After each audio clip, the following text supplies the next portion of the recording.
ओम श्री परमात्मने नमः। श्रीमद् भगवद गीता साधक संजीवनी। पूज्य संत श्री स्वामी राम सुखदास जी महाराज जी द्वारा हिंदी टीका अथ द्वितीयोध्याय सांख्य योग, पेज 111 111, ऑडियो नंबर 30। संबंध।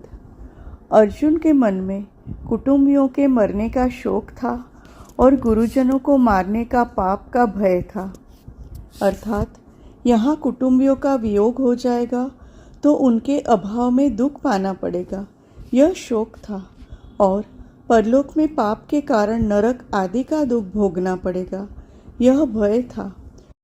अतः भगवान ने अर्जुन का शोक दूर करने के लिए 11वें से 30वें श्लोक तक का प्रकरण कहा और अब अर्जुन का भय दूर करने के लिए क्षात्र धर्म विषय का आगे का प्रकरण आरंभ करते हैं। श्लोक 31।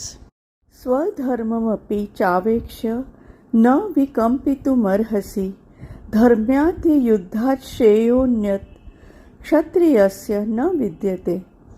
और अपने क्षात्र धर्म को देखकर भी तुम्हें विकम्पित अर्थात कर्तव्य कर्म से विचलित नहीं होना चाहिए, क्योंकि धर्ममय युद्ध से बढ़कर क्षत्रिय के लिए दूसरा कोई कल्याणकारक कर्म नहीं है।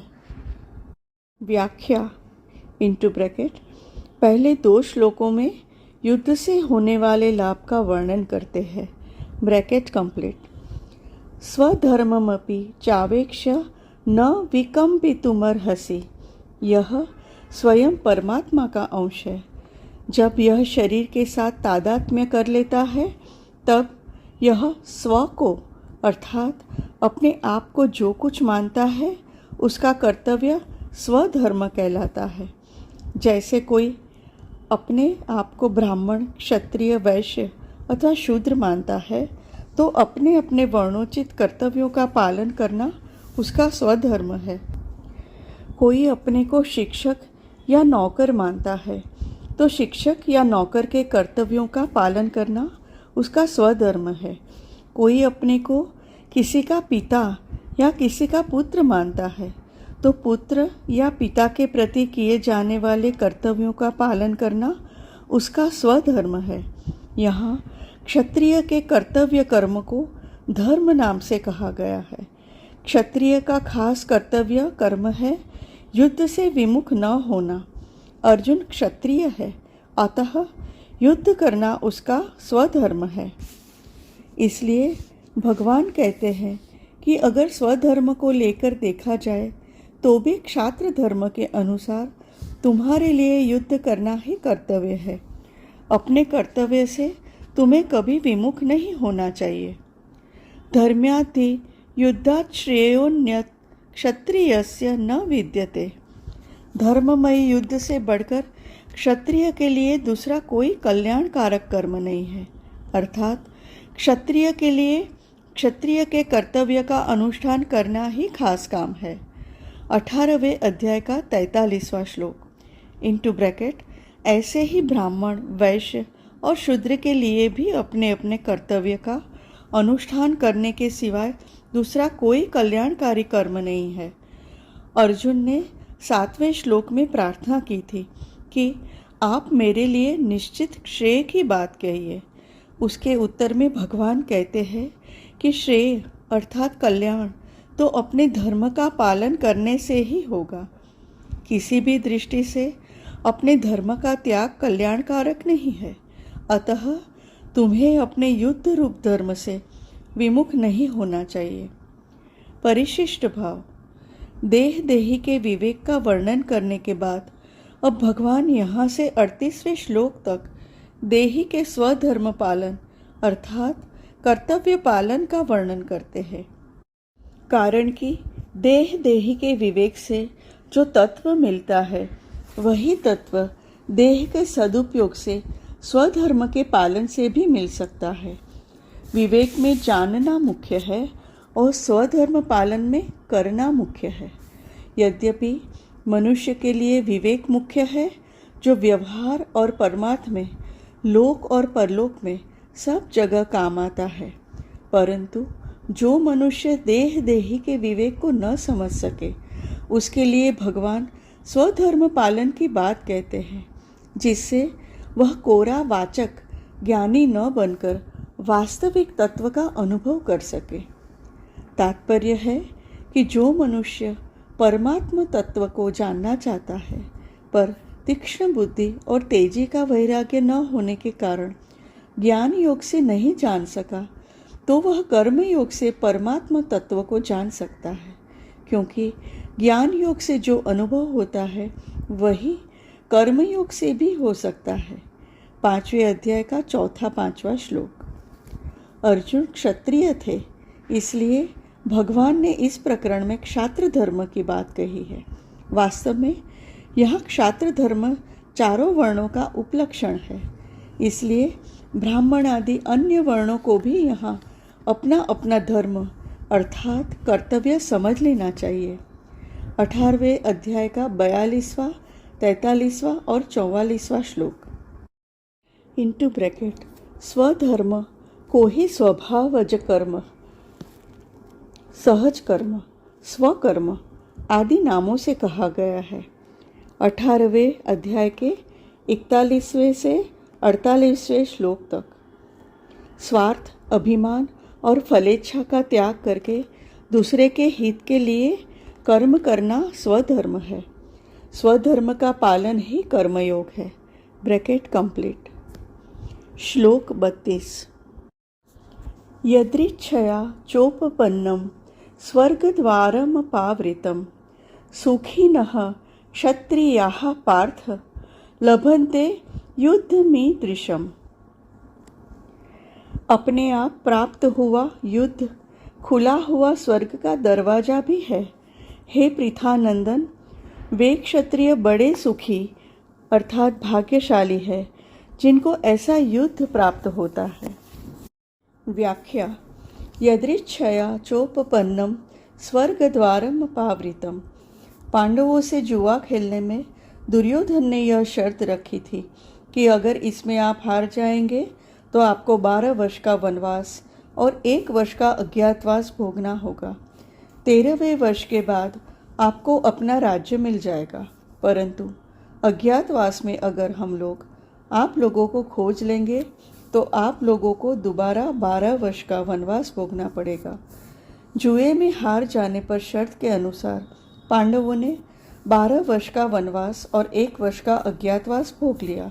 उसके बाद जब उन्होंने अपना राज्य मांगा तब दुर्योधन ने कहा कि मैं बिना युद्ध किए सुई की तीखी नोक जितनी जमीन भी नहीं दूंगा। दुर्योधन के ऐसा कहने पर भी पांडवों की ओर से बार बार संधि का प्रस्ताव रखा गया, पर दुर्योधन ने पांडवों से संधि स्वीकार नहीं की। इसलिए भगवान अर्जुन से कहते हैं कि यह युद्ध तुम लोगों को अपने आप प्राप्त हुआ है। अपने आप प्राप्त हुए धर्ममय युद्ध में जो क्षत्रिय शूरवीरता से लड़ते हुए मरता है उसके लिए स्वर्ग का दरवाजा खुला हुआ रहता है। सुखिनः क्षत्रियाः पार्थ लभन्ते युद्धमीदृशम्। ऐसा धर्ममय युद्ध जिनको प्राप्त हुआ है वे क्षत्रिय बड़े सुखी है।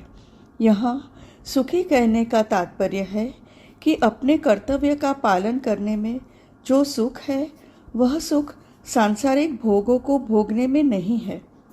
सांसारिक भोगों का सुख तो पशु पक्षियों को भी होता है, अतः जिनको कर्तव्य पालन का अवसर प्राप्त हुआ है उनको बड़ा भाग्यशाली मानना चाहिए। संबंध।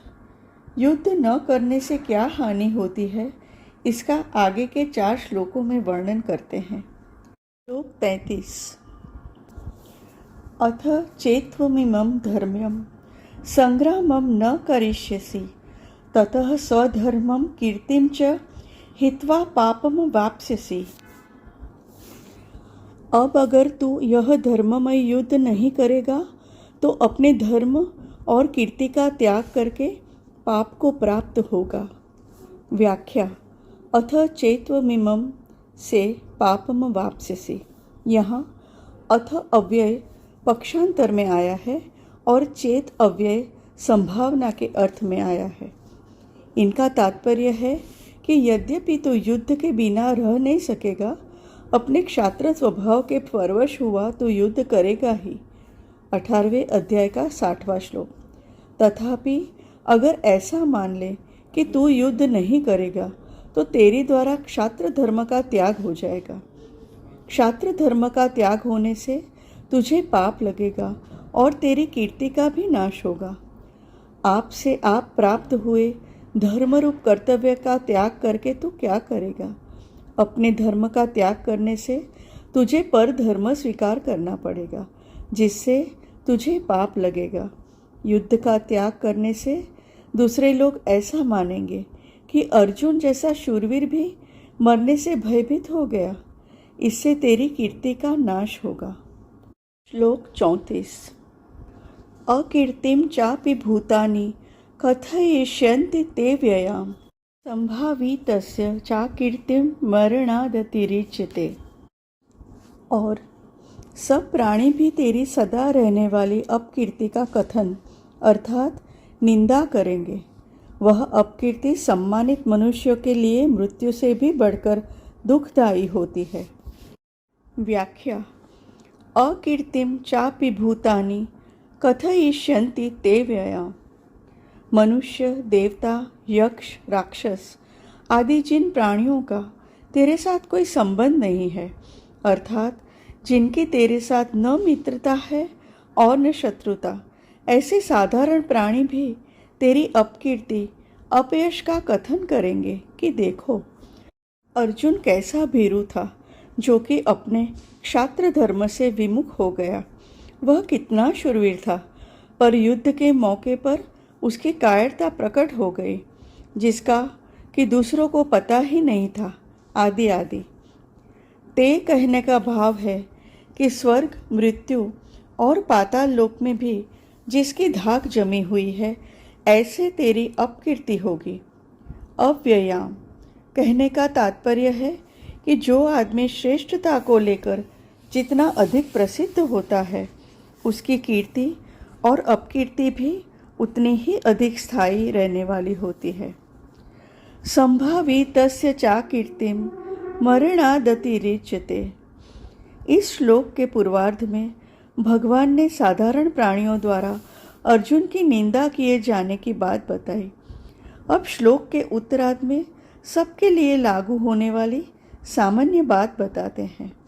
संसार की दृष्टि में जो श्रेष्ठ माना जाता है, जिसको लोग बड़ी ऊंची दृष्टि से देखते हैं, ऐसे मनुष्य की जब अपकीर्ति होती है, तब वह अपकीर्ति उसके लिए मरण से भी अधिक भयंकर दुखदायी होती है। कारण कि मरने में तो आयु समाप्त हुई है, उसने कोई अपराध तो किया नहीं है, परंतु अपकीर्ति होने में तो वह खुद धर्म मर्यादा से, कर्तव्य से च्युत हुआ है। तात्पर्य है कि लोगों में श्रेष्ठ माना जाने वाला मनुष्य अगर अपने कर्तव्य से च्युत होता है तो उसका बड़ा भयंकर अपयश होता है। श्लोक 35। भयाद्रणादु परतम मन्स्यन्ते त्वां महारथाः येषां च त्वं बहुमतो भूत्वा यास्यसि लाघवम्। तथा महारथी लोग तुझे भय के कारण युद्ध से हटा हुआ मानेंगे। जिनकी धारणा में तू बहुमान्य हो चुका है, उनकी दृष्टि में तू लघुता को प्राप्त हो जाएगा। व्याख्या। भयाद्रणादु परतम मन्स्यन्ते त्वां महारथाः। तू ऐसा समझता है कि मैं तो केवल अपना कल्याण करने के लिए युद्ध से उपरत हुआ हूँ, परंतु अगर ऐसी ही बात होती और युद्ध को तू पाप समझता तो पहले ही एकांत में रहकर भजन स्मरण करता और तेरी युद्ध के लिए प्रवृत्ति भी नहीं होती, परंतु तू एकांत में न रहकर युद्ध में प्रवृत्त हुआ है। अब अगर तू युद्ध से निवृत्त होगा तो बड़े बड़े महारथी लोग ऐसा ही मानेंगे कि युद्ध में मारे जाने के भय से ही अर्जुन युद्ध से निवृत्त हुआ है। अगर वह धर्म का विचार करता तो युद्ध से निवृत्त नहीं होता। क्योंकि युद्ध करना क्षत्रिय का धर्म है, अतः वह मरने के भय से ही युद्ध से निवृत्त हो रहा है। येषां च त्वं बहुमतो भूत्वा यास्यसि लाघवम्। भीष्म, द्रोणाचार्य, कृपाचार्य, शल्य आदि जो बड़े बड़े महारथी हैं, उनकी दृष्टि में तू बहुमान्य हो चुका है, अर्थात उनके मन में यह एक विश्वास है कि युद्ध करने में नामी शूरवीर तो अर्जुन ही है।